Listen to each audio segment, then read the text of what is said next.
Bahkan Prof, kita pernah di PHP dalam suatu masalah. Jadi kita pernah ikut yang namanya sertifikasi halal gratis, Prof.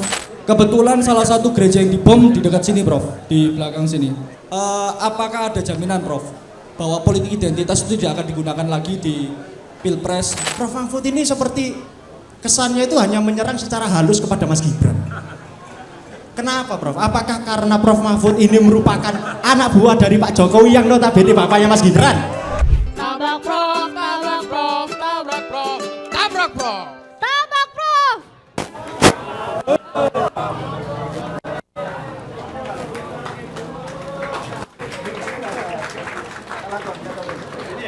Ya.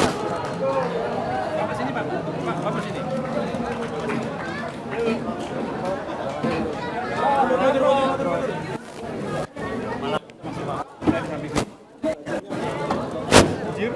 Semoga Prof. Bismillah. Thank you. Kasih. Prof. Waduh. Mik. Tak lakong, Prof. Kayaknya saya harus pakai mic ini. Jadi teman-teman, saudara-saudara semuanya, silakan agak sedikit meregangkan, tapi juga merapatkan untuk tanggal 14 Februari. Gitu ya, Ibu. Prof.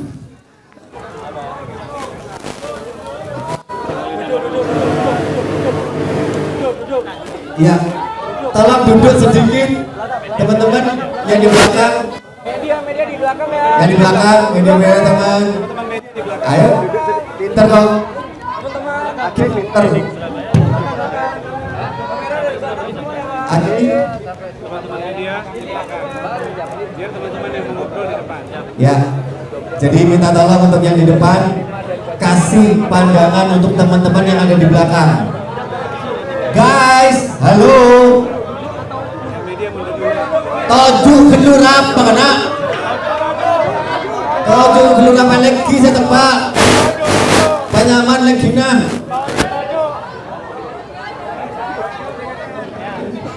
Maaf saya terpaksa harus belajar bahasa Inggris. Oke. Ya. Tenang Prof Mahfud ada di sini sampai 2 tahun depan ya. Kalau berkenan. Apa? Saya di sini. Baik. Ya, terima kasih semuanya. Saya mau menyapa dulu Prof Mahfud. Izinkan saya menyapa Prof Mahfud. Prof, assalamualaikum Prof. Kadito mikrofon.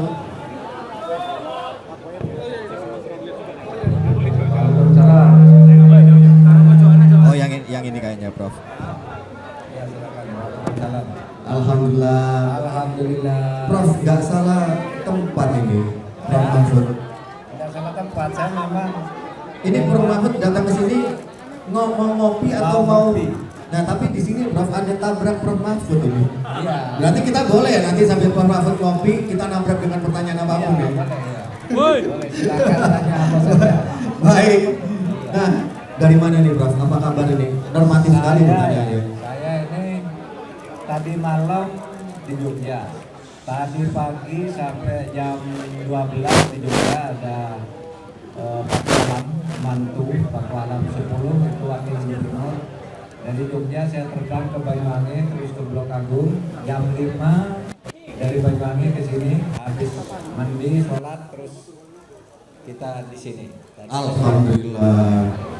Tak lesu dari dua. Wala lesu. Lesu lagi ada di malam. Oh, bersembuh gak di sini. Dari tukang pijet. Tenang, di sini banyak tukang pijet kok. Prof, ini ada teman-teman ini Prof yang apa namanya? Ya. Tapi sebelumnya Prof ngopi apa teh atau apa ini? Kopi. Prof Mahfud kopi. Lagi pakai gula atau tidak pakai gula? Enggak pakai gula dulu. Enggak pakai gula. Manis atau dingin? Panas atau dingin? Panas. Hitam apa putih? Kok banyak tanyanya saya? Kopi hitam panas Prof Mahfud istimewa, oke? Baik. Tenang, Prof. Ya terus aku nggak ngopi bisa. Nggak ngopi juga gitu. Kasihan ya gitu ya. Yang lain ngopi dong.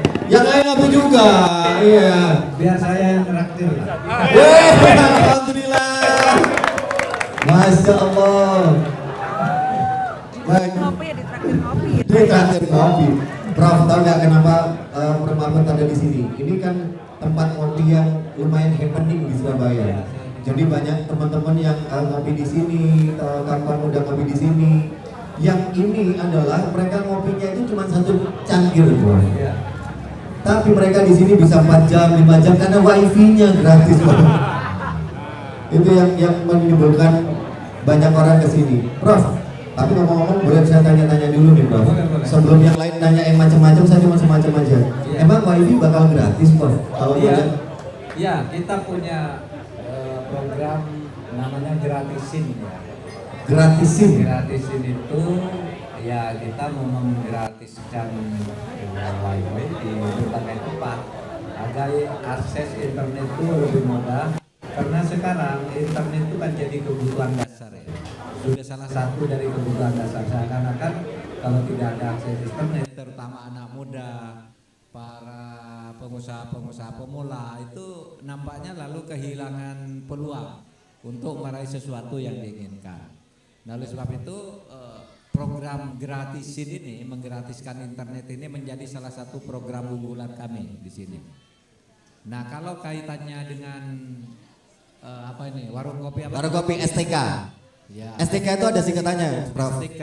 Kalau yang benar adalah sedulur tunggal kopi, tapi kalau yang sekarang adalah sini tempat kampanye, Prof. Tak lambung ya tahu, Prof. Makasih. Jadi kalau kaitannya dengan warung kopi ini memang ada kaitannya internet dengan warung kopi. Kalau STK ini kan warung kopi yang menyediakan internet sehingga pengunjungnya banyak dan anak-anak muda, para wartawan, mungkin juga para peneliti yang ingin sambil rileks gitu bisa ke sini. Jadi di sini ada dua hal yang terkait dengan program ya, program Ganjar Mahfud. Apa? Pertama soal internet gratis. Kedua UMKM. Warung kopi kayak gini kan UMKM. Nah, kita juga akan memperluas jaringan internet gratis itu juga sekaligus kemudahan bagi UMKM, baik untuk kredit maupun fasilitas internetnya. Untuk kredit. Ya, untuk kredit misalnya ya kita akan mempermudah bunganya, mempercepat prosedurnya gitu. Itu untuk UMKM dan kita akan membuka misalnya proses pendaftaran izin untuk UMKM ya kita percepat lah, karena sering ada rasa nanti kalau di Indonesia kok birokrasinya susah sih. Misalnya, masa iya, Bro? Iya, ada rasanan begitu. Enggak susah banget kok, Bro. Enggak susah banget, tapi banyak orang itu yang frustasi cari izin di Indonesia lama. Datang jam 10 katanya petugasnya belum datang. Nanti besok datang aja jam 11. Besok datang jam 11 petugasnya sudah pulang gitu. Oleh sebab itu lalu kita harus atur ini agar pendaftaran perizinan untuk UMKM itu di samping kreditnya, permodalannya dipermudah, kemudian juga proses pendaftarannya dipermudah juga gitu. Karena kan banyak ya yang saya baca di beberapa berita itu anak-anak muda yang sangat kreatif itu tidak tidak nyaman dengan cara-cara birokrasi di Indonesia ini. Sehingga apa? Sekarang di era globalisasi seperti ini, saya bisa kok dapat izin usaha pemula itu misalnya dari Singapura hanya lewat internet, dapat diambil di sana. Yang dapat pajaknya orang Singapura, namanya Singapura juga. Ada yang saya bisa kok minta izin ke Kuwait atau ke Qatar atau ke Uni Emirat Arab. Dari Indonesia itu daftar jam 10, jam 11 sudah selesai. Kalau di Indonesia kadangkala internetnya yang macet, kadangkala pelayannya yang tidak ada, kadangkala macam-macam. Nah, itu semua harus kita atasi kalau bangsa ini ingin menjadi lebih maju. Amin. Itu cerita sambil kita tabrak kerupuknya. Tabrak itu kerupuk. Ini program kok tabrak Prof Mahfud. Jadi ini adalah Program yang kita harus menabrak dengan pertanyaan apa yang kita harus tanyakan tanpa ada tedeng aling-aling, Iya, tapi dalam koridor yang sopan. Peristiwa tiba-tiba kan, tapi Ya. itu peristiwa tiba-tiba. Artinya Anda bertanya, Anda usah direkayasa. Tanya apa saja. Jadi tabrak, kalau saya tidak tahu nanti tanya sama Anda juga. Aduh, aduh. Nah kalau gitu Prof, waktu nanya Profesor silakan untuk langsung karena waktunya istirahat kayaknya Prof. Jadi nggak sempat tanya. Siapa yang mau tanya? Oke, siapa yang mau tanya? Hah? Dia dulu. Sabar, sabar. Kelihatan Nobita ya? Hah? Nobita dulu ya, Nobita. Siap. Sebutkan. Ayo Nov. Yang laki itu adalah imam di depan ya. Oke. Wah, lempernya gede. Ini namanya banget. imam. Oh tidak. Ya, bisa. Ya. Sebut nama apa menit? Sebut nama, alamat dan apa namanya? Apa yang mau ditanyakan? Sudah? Silakan sebut sekarang. Oh, mic-nya. Oke. Terima kasih atas kesempatannya. Selamat malam, Prof. Saya Eza. Ya, sebenarnya saya masih aktif kuliah di salah satu universitas. Sering ditanyakan juga ketika mungkin ada sesi debat terbuka di kampus-kampus seperti itu. Cuma karena sekarang sudah musim kampanye, pengennya sahabat gagasan yang konkret dari bawaan dari Prof Mahfud sama Pak Ganjar. Isunya itu kan anak-anak mahasiswa itu terkait UKT yang banyak kritik-kritik terkait komersialisasi. UKT itu apa? Jangan bikin SGIE kamu. Uang kuliah tunggal. Dia lo nggak tahu singkatannya. Ngeblank mas ini mas. Grogi gitu, sangat-sangat grogi ketemu. Apa UKT? SPP istilahnya. SPP ya. Terus banyak berpengaruh ke istilahnya ke kuotanya. Nah kan programnya itu yang saya tahu itu SMK gratis. Nah untuk komersialisasi PTNBH itu seperti apa Prof? Yang sekiranya langsung kena ke teman-teman mahasiswa terkait bantuan keuangan gitu. Soalnya rata-rata langsung dikembalikan ke universitasnya masing-masing gitu kebijakannya. Apakah bisa dinasionalkan terkait kebijakan biaya pendidikan tersebut? Seperti itu sih Prof.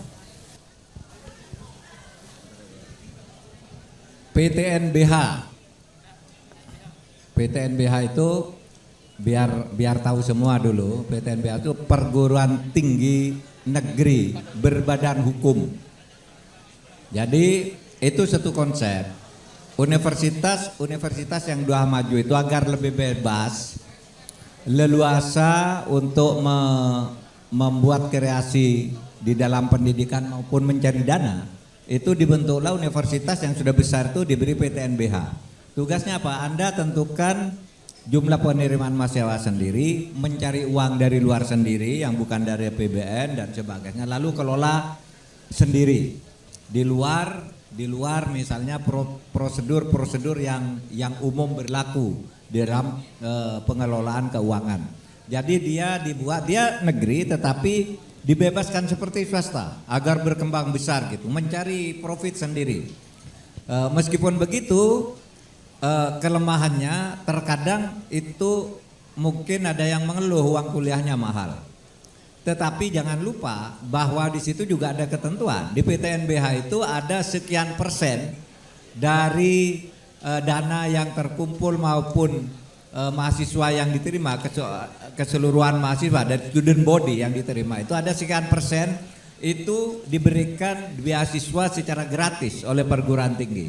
Oleh sebab itu Anda sering mendengarkan di UI, di UGM, di ITB itu banyak sekali beasiswa yang diberikan misalnya tanpa tes dan dibiayai, misalnya anak yang hafal Al-Quran misalnya. Itu di berbagai perguruan tinggi ada sekarang dan itu di PTNBH, ya kan? Iya yang begitu. Iya, jadi itu sebenarnya PTNBH itu adalah untuk memajukan perguruan tinggi. Sebenarnya ada juga subsidi-subsidi bagi orang yang tidak mampu, itu diatur semua agar tidak menjadi tempat hanya orang-orang elit. Itu semua sudah ada aturannya, tetapi bahwa dia boleh bekerja sama dengan industri swasta untuk mencari uang agar perguruan tingginya maju, itu yang menjadi konsep dari PTNBH. Beda dengan perguruan tinggi yang belum PTNBH. Itu nanti semuanya dikelola oleh negara, APBN dipertanggungjawabkan sesuai dengan undang-undang keuangan negara dan seterusnya dan seterusnya. Gitu. Itu kebijakan pemerintah ya. Oke. Jadi kemungkinan Selesai. ada ya. Selesai. Sudah. Prof, sebentar Prof. Di sebelah kiri saya ini ada dari teman-teman ojol online. Iya. Oke. Prof, Ojek online, bukan pinjol. Prof, tadi sudah di depan, katanya yang di belakang Prof, sekarang Prof. Boleh Prof, belakang. Cewek Boleh. Boleh ya. Namanya siapa? Tadi Eza, seorang mahasiswa. Oke, baik Prof, perkenalkan nama saya Pinky. Iya, saya adalah seorang pegiat ekonomi, khususnya di bidang UMKM, Pres. Nah, sebenarnya gini, Pres, aku tuh cukup surprise banget ya teman-teman Prof juga dan juga semuanya. Prof bisa berkunjung ke warkop kayak gini. Ini kan bisa dibilang sekelas UMKM ya, Prof ya. Iya betul. Nah, betul sekali. Aku mau berkeluh kesah dikit nih, Prof. Sebagai pegiat UMKM, khususnya di Duta UMKM Jawa Timur yang kurang lebih udah 2 tahun Prof aku geluti. Kita itu para UMKM mahasiswa kurang terfasilitasi dan juga kurang diprioritaskan Prof. Ketika kita audiensi ke Diskop, kita minta bantuan untuk ini, itu dan lain sebagainya terkait legalitas dan lain sebagainya Prof. Kita itu dipandang sebelah mata Prof. Padahal sebenarnya Prof, kita itu para generasi muda, para UMKM mahasiswa yang tersebar khususnya di kampus-kampus di Jawa Timur Prof. Itu tuh punya potensi yang besar, tetapi kita tuh jarang dapat kesempatan buat ikut event, buat ikut ini, itu dan lain sebagainya. Bahkan Prof, kita pernah di PHP dalam suatu masalah, jadi kita pernah ikut yang namanya sertifikasi halal gratis Prof. Dimana di situ kan kita para UMKM mahasiswa, wah keren banget nih kita bisa dapat NIB gratis, PIRT gratis ya kan. Kita bisa dapat pengurusan sertifikasi halal dan lain sebagainya. Tapi Prof, di PHP banget Prof, kayak di ghosting Prof saya. Kalau di ghosting cowok itu kan biasanya sebulan 2 bulan capek tak tinggal ngilang ya Prof. Tapi ini gini Prof, ini saya di ghostingnya cukup lama, sekitar sudah ada 6 bulan Prof. Biasanya kalau sertifikasi halal ya Prof, itu kan harusnya ada tindakan lagi terkait dicek makanannya, halal apa enggaknya dan lain sebagainya. Itu tidak ada tindak lanjut Prof. Jadi saya mewakili teman-teman mahasiswa dan juga pegiat UMKM di Jawa Timur merasa di PHP Prof. Jadi saya mohon untuk tolonglah Prof dibantu untuk kita ini diprioritaskan dan juga langkahnya seperti apa gitu Prof. Ditabrak, didobrak gitu Prof. Terima kasih. Aduh, provokasi. Tabrak Prof. Pinky, saya jawab yang kedua dulu, sertifikasi halal ya. Sertifikasi halal itu apa? Tidak ada tindakan lanjut pemeriksaan, terus dapatnya bagaimana? Kalau Anda minta sertifikasi halal dapat gitu, tidak diperiksa dulu? Tidak Prof, jadi kita cuma dikumpulin di suatu kayak di forumin. Jadi untuk yang mau mengurus sertifikasi halal apabila usahanya belum memiliki NIB itu bisa dibantu untuk kepengurusan NIB. Kalau NIB kan prosesnya terhitung cepat ya Prof, bisa sampai 2-5 menit udah keluar dari Gmail kan. Tapi untuk sertifikasi halalnya kan harus ada tindak lanjut terkait UMKM itu harus didatengin sama pihak ini dan lain sebagainya. Nah untuk tindak lanjut didatenginnya ini nggak ada Prof. Jadi kan percuma kita punya NIB kalau kita nggak dihalalin Prof. Oke, gitu. terima kasih. Kok agak perasaan ya tadi dihalalin ya. Ya. Kok ada minta dihalalin Prof. Terima kasih informasinya. Ini kan undang-undangnya juga baru ya. Peraturan pemerintahnya juga baru. Sehingga nanti hal seperti ini jadi masukan untuk kita olah dan itu tidak boleh terjadi. Orang dapat sertifikat halal, minta sertifikasi halal ternyata tidak diperiksa.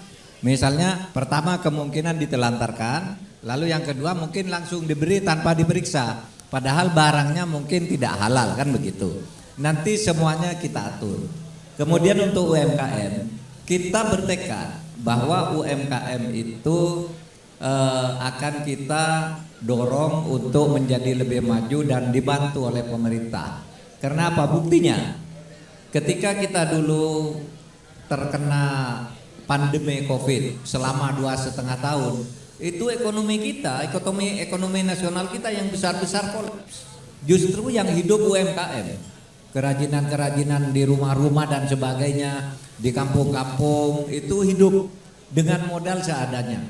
Nah, keluhan yang kemudian muncul sesudah keadaan normal, UMKM ini lalu tidak mendapat perhatian. Itulah sebabnya saya katakan nanti akan diberi kemudahan perizinan, nanti kita atur kembali, kemudian kredit-kredit, dan terutama kita akan memangkas sektor-sektor atau prosedur-prosedur yang kemungkinan banyak korupsinya. Nah, dari korupsi yang besar itu, saudara, nanti kita bisa programkan untuk modal UMKM secara murah, bahkan mungkin bisa tidak berbunga. Saudara bayangkan coba, saya sebagai Menko Polhukam saja, satu kantor saya selama 4 tahun itu mengurusi soal korupsi mencapai itu 677 triliun. Yang di kantor Menko Polhukam saja nih. Nah, belum lagi nanti yang diurus di kantor polisi, di kantor-kantor Pemda yang bentuknya pungli, di kantor kementerian dan macam-macam. Nah, itu nanti kalau bisa dipangkas secara bertahap, mungkin tahap pertama kita tindak keras yang besar dulu gitu. Nah, nanti itu bisa kita programkan UMKM, kita bagi secara baik agar UMKM itu hidup secara lebih memadai, lebih sesuai dengan kebutuhan masyarakat dan ekonomi kita bergairah di tingkat UMKM itu. Selesai, berikutnya. Baik, siap. Sebentar. Tadi kan depan, belakang. Nah, sekarang samping dong. Ini ada dari ojol ini. Ini ibu-ibu ojol. Bukan pinjol kan? Kalau pinjol saya lari. Ojol bener ya? Saya masih punya tagihan. Bismillah. Assalamualaikum warahmatullahi wabarakatuh. Selamat malam Bapak Mahfud. Saya senang sekali bisa bergabung di sini. Ini tadi juga nggak sengaja. Jadi di sini itu kan banyak undangan. Ada undangan sebenarnya di sini. Tapi kami di sini memang biasanya di sini gitu. Jadi waktu kita cangkruk di sini, alhamdulillah gitu kan rezeki. Ya, sebenarnya tidak banyak yang ingin saya sampaikan. Cuman di sini saya ingin pengakuan ya. Jadi gini, para ojol itu terutama ojol perempuan itu memang sering diajak selama masa politik ini ya untuk istilahnya bahasanya itu mengenal wawasan kebangsaan. Ngapunten ya Pak, entah itu dari 1, 2, 3 itu kita sering, dan kebetulan kan saya sebagai koordinator kan selalu tampil di depan ya. Jadi kadang kalau saya di sini ini juga, aduh ini kalau dipantau yang sana gimana, tapi saya tidak memperdulikan itu. Saya tidak, karena kebebasan berpolitik dari pikiran ojol sesederhana saya itu sebenarnya hanya ingin menyampaikan aspirasi saja. Jadi mana nanti yang akan mereka coblos ataupun mana yang mereka pilih, itu pasti hati nurani kita sendiri yang akan mengetahuinya, seperti itu.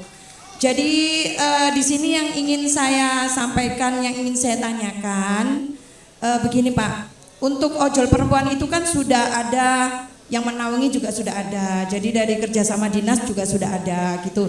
Dari program Pak Eri kita juga sudah mendapatkan banyak sekali bantuan seperti itu. Ada Pak Eri Cahyadi, wali kota. Ya. Baik dari gubernur juga. Jadi Jadi Pak Eri Cahyadi itu wali kota yang masih muda dan ganteng. siap. Kalau itu kita sepakat Pak.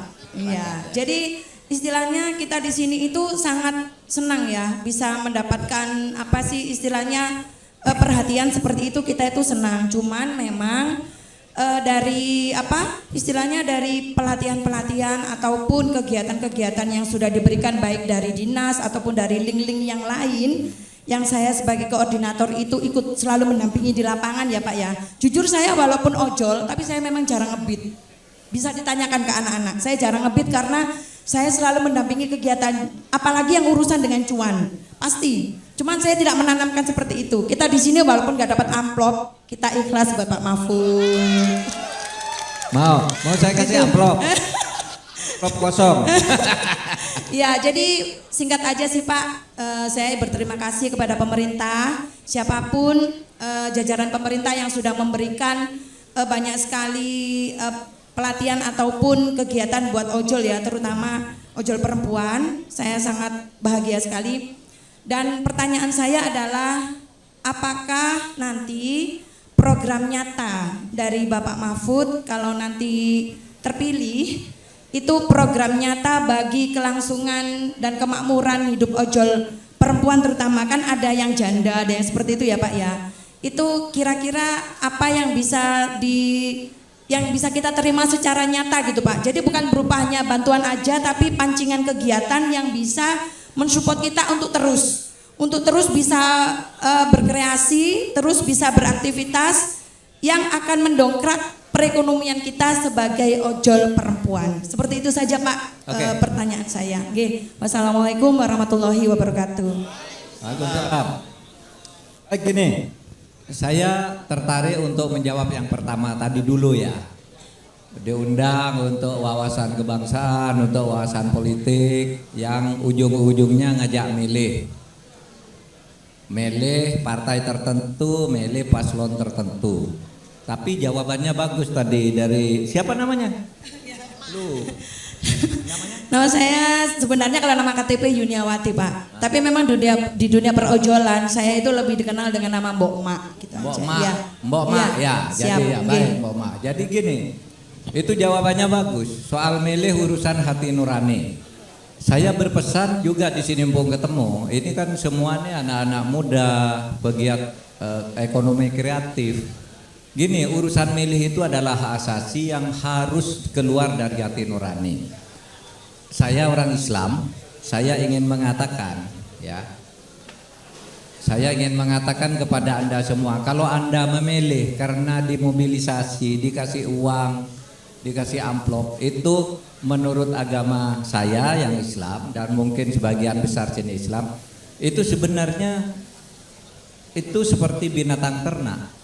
Orang yang milih tanpa hati nurani itu dimasukkan neraka oleh Allah karena dikasih uang lalu milih, karena dikasih uang lalu berkampanye untuk kemenangan satu paslon, karena dijanjikan jabatan lalu menyuruh orang memilih orang yang sebenarnya tidak sesuai hati nurani, itu salah. Oleh sebab itu, kalau Anda datang ke sini berpikir saya ingin ngajak Anda milih saya, tidak usah milih saya kalau hati nurani Anda tidak cocok. Itu yang penting. Ini baru ini. Ya. Ini baru. Karena begini loh, saya teruskan nih, di dalam Al-Qur'an tuh Tuhan Allah berfirman gini, walaqad dara'na li jahannam katsiran minal insi wal jin. Atau minal jin wal ins lahum qulubun la yaqauna biha. Akan saya campakkan ke neraka jahanam manusia atau jin dan manusia yang mempunyai hati tapi tidak punya nurani. Ada orang punya hati hanya gumpalan daging di sini, tapi tidak punya nurani, moda suap, moda menggertak orang ketika memilih karena dibayar dan sebagainya, itu merusak kehidupan manusia.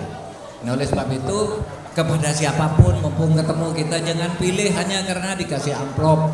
Jangan dipilih karena hanya dirayu ini. Pilihlah sesuai dengan hati nurani, sesuai dengan ukuran yang diperlukan oleh aspirasi Anda, aspirasi ojol apa dan seterusnya. Nah, sekarang oke, kalau ditanya programnya apa? Tadi antara lain untuk UMKM kita akan mempermudah. Kalau ojol menjadi bagian dari itu bisa juga. Misalnya membuat usaha bersama seperti itu, atau jaringan, atau link, atau apapun, itu nanti kita permudah dalam konteks itu. Nah, yang jadi masalah all ini kan jadi masalah online ini. Ada sekarang itu yang banyak tuh judol itu judi online. Jadi online itu tidak selamanya bagus. Kemarin saya baru ngecek di PPATK, ada sekarang yang berkembang tuh judol, jaringannya sampai di luar negeri. Yang jadi korban adalah orang-orang kecil karena dia judinya 10.000, 100.000. Yang besar-besar itu tidak masuk di pujol ini, ya, di judi online. Di Indonesia itu lebih dari 80 juta orang setiap hari bermain itu. Artinya setiap hari orang Indonesia itu berjudi online. Orang-orang kecil-kecil, tukang beca, supir dan sebagainya, uang sedikit ngadu untung di situ. Di judol itu. Lalu ada pinjol, pinjaman online. Orang nepo pinjam pakai ini, ada tawaran, Mbok Ma ya. Mbok Ma mau pinjam, kamu perlu uang enggak? Sebutkan kalau kamu perlu. Ya. Perlu pinjam berapa? 20 ribu, 20 juta, 5 juta, pilih 5 juta. Lalu bunganya sekian setiap minggu. Setuju? Setuju. Kalau tidak bayar langsung dibayari oleh perusahaan, bunganya naik. Itu sampai ada orang yang hanya pinjam 2,5 juta di Semarang itu hanya beberapa bulan menjadi 246 juta. Itu dulu yang kami tangkap. Hati-hati. Kadang-kala main-main kayak gini nih, online ini, kadang-kala menjerat kita. Banyak yang bunuh diri juga. Gitu. Nah, untuk ojek online, oke, nanti kita berikan perhatian-perhatian khusus. Apa yang diinginkan, sampaikan. Sampaikan kepada kami, kepada pemerintah, ya. Apa sebenarnya yang dibutuhkan sekarang dari ojek online itu? Nanti disampaikan secara resmi, nanti kita olah. Pokoknya untuk usaha-usaha kecil yang seperti itu, kegiatan ekonomi masyarakat, apalagi perempuan. Perempuan itu 82% perempuan di Indonesia menjadi pekerja-pekerja rumah tangga, membantu orang, itu gajinya jauh di bawah UMR. Kadang-kala bekerja sukarela asal dapat uang, asal dapat kerja. Ini pun akan menjadi perhatian kami. Gitu. Selesai, ada lagi sana. Oh, entar. Sabar. Kasih Pak Prof nunjuk yang depan dulu. Oh. Hombi Pak, sud, lurus sud. Oke, sini yang kertas. Gampang, Prof. Jadi biar gak sulit-sulit sud aja. Tabrak aja. Ya, sebut nama, kemudian nyoblosnya kapan? Oh, 14 kan, pinter. Terima kasih atas waktunya. Izin memperkenalkan diri, Prof. Saya Sandi. Iya, saya Sandi. Saya darah Bali tapi lama di Surabaya dari SD. Jadi sama tahu lah di Surabaya. Mungkin saya ada 2 hal, Prof. Yang perlu, ya? Iya, Bu, saya anaknya Bung Karno. Karena darahnya ada di saya juga. Jadi gini, Prof. Saya mau ada keresahan sama pertanyaan. Keresahan yang pertama, dalam sekarang saya ada di tengah-tengah Gen Z dan milenial. Karena saya ada di kelahiran 99. Di mana Gen Z dan milenial itu tengahnya kan di tahun 99. Dan di mana saat perkembangan sekarang kita sudah gampang sekali melihat media sosial itu berkembang, bahkan banyak teknologi yang membuat kita bisa mendapat pendapatan di sana. Singkatnya adalah dulu ada program namanya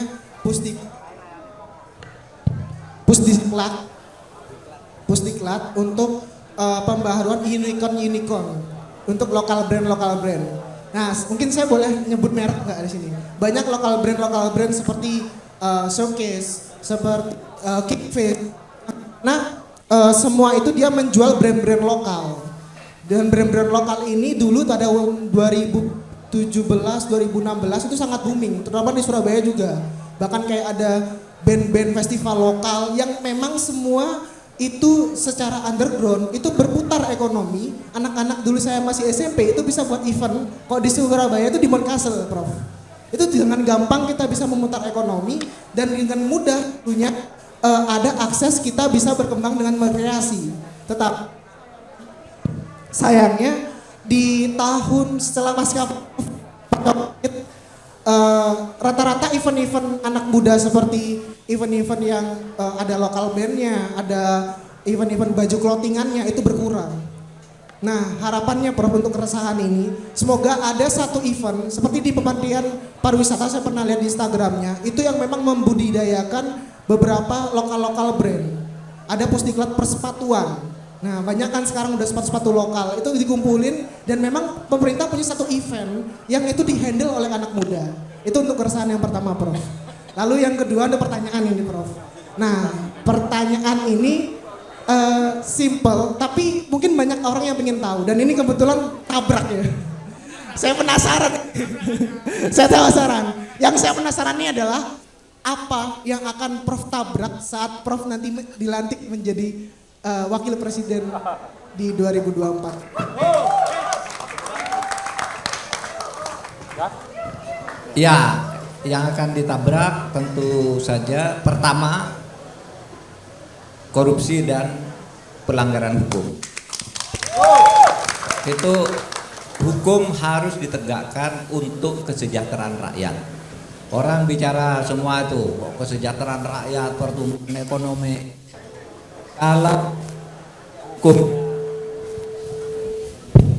Kalau hukumnya tidak tegak, itu semua tidak ada gunanya. Semua itu hanya akan dikorupsi lagi. Oleh sebab itu saya katakan Nero anak-anak muda, saya tabrak, mundur wir. Kalau tabrak kamu, begitu yang pertama. Wir, mundur wir.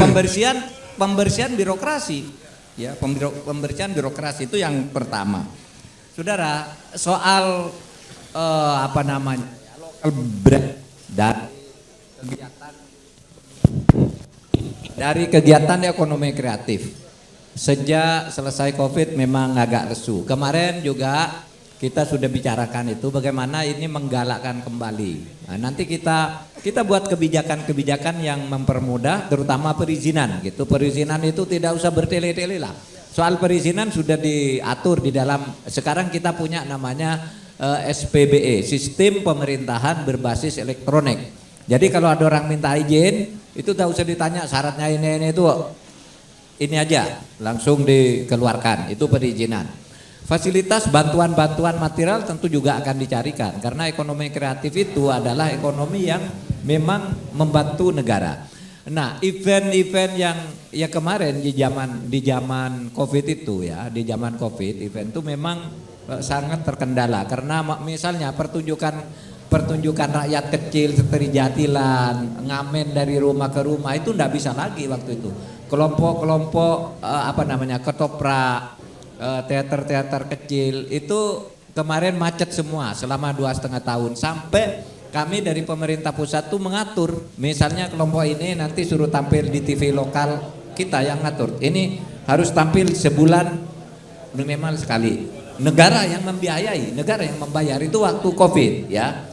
Misalnya di Jogja ini ada beberapa kelompok sana, kelompok kesenian mati selama Covid itu. Kita minta televisi, ayo ini ditampilkan seminggu ini, minggu berikutnya ini, minggu berikutnya, sehingga mereka punya ya, mereka bisa memelihara diri. Dan sekarang karena Covid sudah selesai, dari pandemi sudah bergeser ke endemi, kita bisa atur kembali ini untuk bisa digalakkan seperti dulu.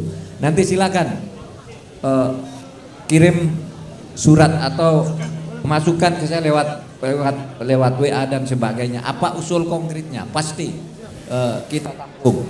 Saudara Sandi, baik. Lahir di lahir di Jawa keturunan Bali seperti Bung Karno. Lahir di Surabaya tapi berdarah Bali. Blitar, ada yang bilang Blitar tapi Surabaya, Bung Karno. Oke. Siap, Prof. Sebentar, tenang. Ini Profesor Mahfud tuh mau jalan lagi. Jadi harus ada 2 pertanyaan yang akan saya pilih, tapi saya akan melihat untuk memilihnya pertanyaan itu dari muka-muka yang sengsara. Yang muka-muka kok sengsara semua? Prof, kayak gini sengsara, ini kan juragan karpet paling enggak. Bentar. Oh, satu dulu. Sabar. Assalamualaikum warahmatullahi wabarakatuh. Prof, aduh saya grogi ini karena ngefans banget sama Prof Mahfud. Sebelumnya saya mau memperkenalkan diri, saya Diki Priandana, tinggal di daerah Juanda, Sidoarjo. Diki Priandana. Yang saya Gak apa-apa Mas. Tes. Yang saya mau tanyakan tentang Prof Mahfud itu tentang industri kreatif yang ada di Indonesia, Prof. Karena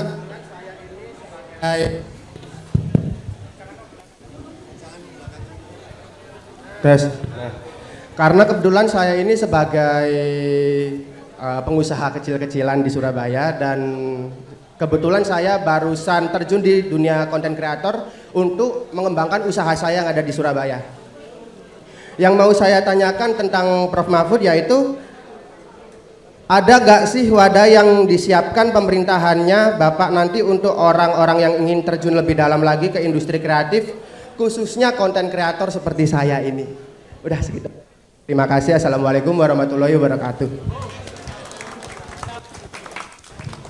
Baik,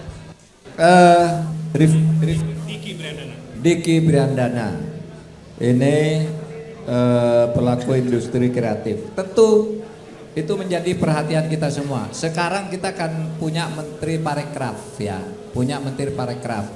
Itu tentu, dan kita melihat evaluasi dari Kementerian Parekraf itu bagus gitu. Sehingga kalau ditanyakan wadahnya sudah ada, tinggal buat ke depan untuk wadah industri kreatif ini. Bukan hanya itu sebenarnya, Parekraf. Bukan hanya di Parekraf pembinaan industri kreatif itu, tetapi juga di sektor ketenaga kerjaan. Saya mendapat keluhan dari beberapa anak muda, misalnya begini ya, di sektornya pekerja-pekerja film atau kru sinetron.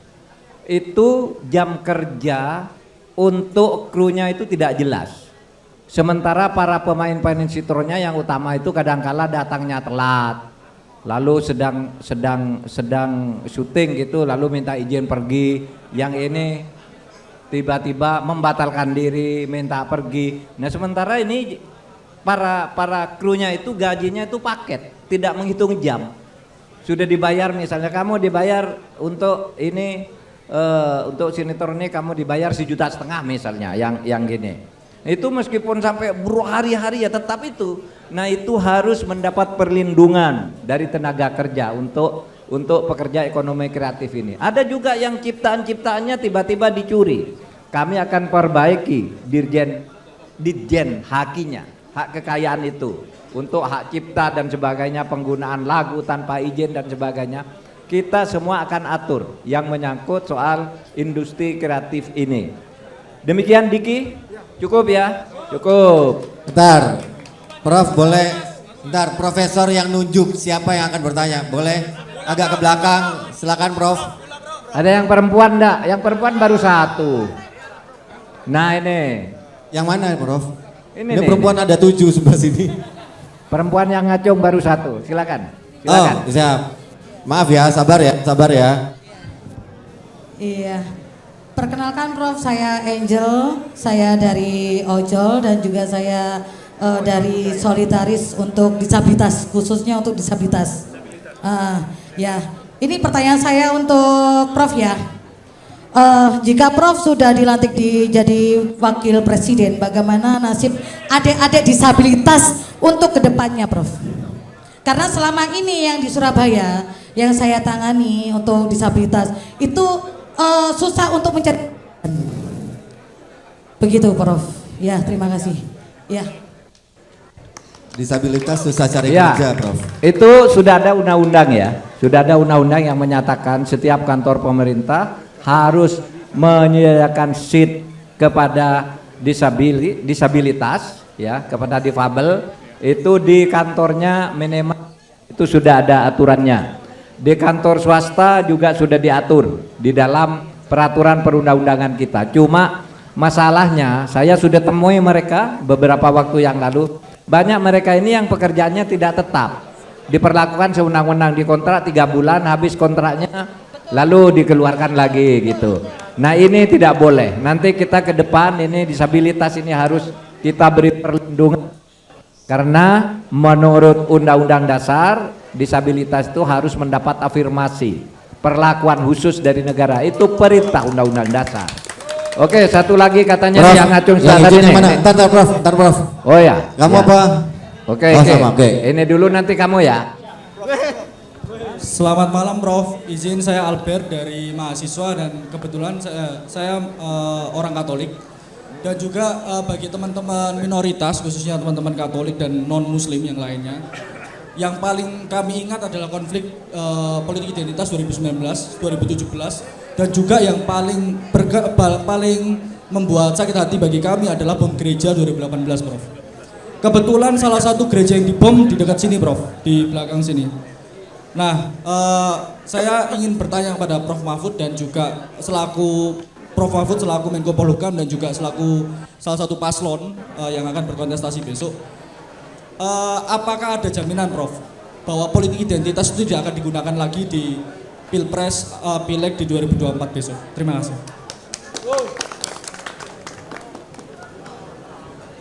Apa langsung sama dia atau langsung dijawab? Ya langsung aja nih. Langsung. Profesor sakno mbak awakmu. Ini ngacungnya sejak tadi. Ayo. Sejak yang tadi terakhir. Pak. Namanya siapa? Nama saya Reza, Prof. Reza. Iya, kenapa saya jadi logat Madura, Mas ya? Padahal saya bukan orang Madura, Pak. Iya, siap. Ini mohon maaf nih, Prof, kalau memang nabrak mungkin penyok dikit lah ya, Prof. Jadi yang pertama tadi perkara korupsi tadi. Yang kita tahu bahwa yang sekarang di Kementerian BUMN, Prof, ada yang namanya mitra BUMN. Itu harus dibersihkan. Kenapa? Kita rasa mitra BUMN ini yang bermain itu juga orang-orang BUMN yang pertama.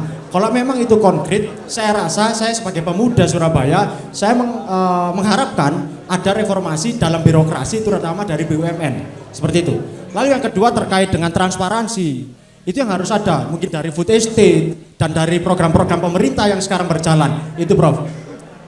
Lalu yang sedikit nabrak, Prof. Mungkin saya kemarin melihat di debat Cawapres dengan Prof Mahfud, ada Caimin dan juga Mas Gibran. Nah, saya rasa Prof Mahfud ini kan dianalogikan sebagai peluru yang tak terkendali, Prof. Dan itu yang menjadikan Prof Mahfud mungkin menjadi pilihan dari masyarakat Indonesia untuk menjadi cawapres Pak Ganjar.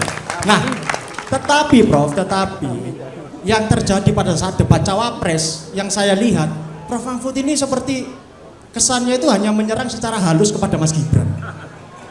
Kenapa, Prof? Apakah karena Prof Mahfud ini merupakan anak buah dari Pak Jokowi yang notabene bapaknya Mas Gibran? Apakah Prof Mahfud ini pelurunya sudah terkendali, sudah kena senapan masing-masing? Seperti itu, Prof. Dan saya rasa Prof Mahfud tetap harus bisa berdiri sendiri tanpa harus dikendalikan dengan siapapun. Itu harapan kami, Prof. Nabrak, ada yang mau nabrak lagi enggak? Cukup ya. Itu ya soal debat saya dengan Gibran, saya kira jelas itu. Saya tegas, saya membuat pertanyaan mematikan. Misalnya dia mengatakan akan mengembangkan pajak tax ratio 23%. 23% itu omong kosong. Maka saya tanya, 23% itu dari APBN apa dari pajak? Kalau Anda katakan ini dari pajak, berarti APBN kita akan tertutupi 200% lebih. Karena dengan hanya 10% aja sudah menutup 82 APBN. Kok mau naik 23 dari mana? Apakah mau menaikkan pajak? Kalau menaikkan pajak itu bahaya. Orang pajak yang sekarang aja naik, orang banyak mengeluh, dikasih tax amnesty aja masih dipermainkan, dikasih insentif aja tidak dipakai. Itu kan pertanyaan sudah sangat mematikan. Iya kan? Nggak bisa dijawab itu. Ini ada dari APBN apa dari GDP kan gitu pertanyaan saya. Nggak terjawab. Apa itu kurang keras? Sudah keras, sudah hebat, sudah ditabrak. Kurang. Gini. Soal mitra BUMN tadi ya, banyak mitra BUMN. Oke lah, nanti kita perbaiki. Banyak korupsi itu di BUMN. Bahkan ini ya yang mungkin Anda tidak banyak yang dengar. Di Indonesia tuh infrastruktur itu luar biasa maju. Di era 2 pemerintahan Pak Jokowi, luar banyak infrastruktur. Tapi tahu enggak, BUMN yang kolab sekarang semuanya adalah BUMN yang ngurusi infrastruktur, kolab semua. Koruptor di sana, anunya merugi. Loh, infrastruktur besar ini uang dari mana? Kok mereka bisa rugi gitu loh. Nah, ini juga harus ditata. Pasti ada something wrong di situ. Ya tuh. Mas Albert, politik identitas. Gini, apakah ada jaminan politik? Saya akan cerita dulu. Politik identitas itu menimbulkan 3 implikasi, karena politik identitas itu bagian dari radikalisme. 1, intoleransi. Yang kedua, jihadis, pengeboman itu. Lalu yang ketiga infiltrasi ide. Nah, saya beritahu Mas Albert, ya, mana Mas Albert tadi? Nah, Albert, tahun 2022 itu tidak ada bom satupun kan? Tidak ada kan? Nah, itu saya Menko-nya. Tahun 2023 ada satu di Bandung, di Cicendo apa di mana itu, hanya di kantor Polsek. Kantor itu kecil-kecilan, orangnya langsung ditangkap. Tapi sekarang udah tidak ada bom, artinya itu sudah bisa ditangani politik identitas yang dalam bentuk kekerasan itu. Albert tidak tahu saja, banyak nih yang kita tangkepi menjelang tahun baru, menjelang Natal di berbagai tempat. Ini merencanakan, tercium semua di Ciduk ke Jakarta, gitu.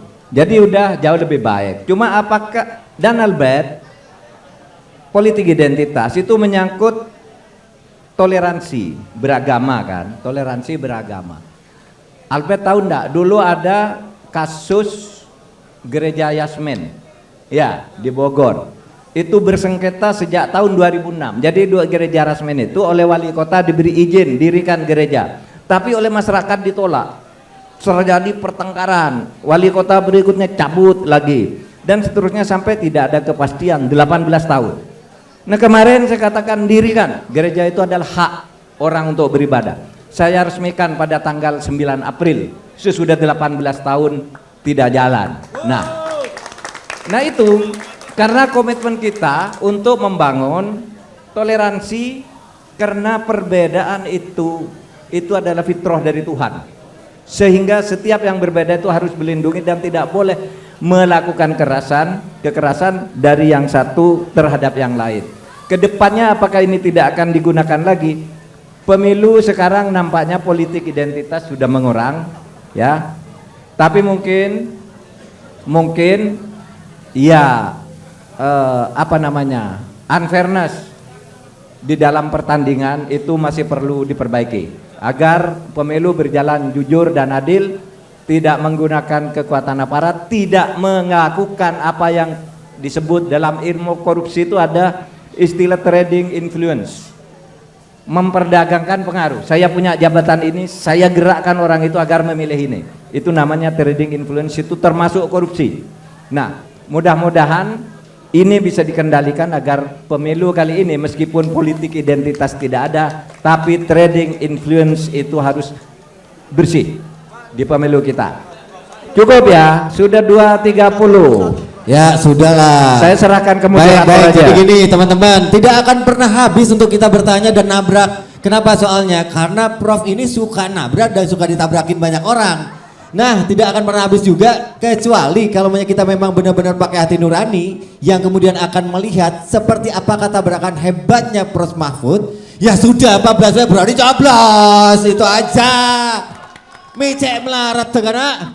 Ya sudah, paling enggak kita doa bareng untuk semuanya ini adalah bermanfaat untuk kita semuanya dan bisa membuat Prof Mahfud benar-benar membuat sebuah tabrakan yang luar biasa. Prof, matur sekelangkong sebanyak Prof.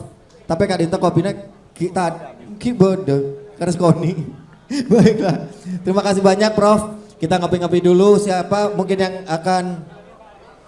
Oh ya, kita kasih semangat ya untuk Prof Mahfud ya. Kita langsung teriak, tabrak Prof, tabrak Prof, tabrak Prof. Baik, terima kasih matur selangkong sebenarnya Kak Dinto Prof. Luar biasa, Abdina seneng sekali beda samping apa jenengan. Moga-moga tadi pas manfaatnya nggih Prof. Baik, terima kasih. Yang artinya adalah Prof Mahfud harus jadi wapres. Tabrak Prof, tabrak Prof, tabrak Prof, tabrak Prof.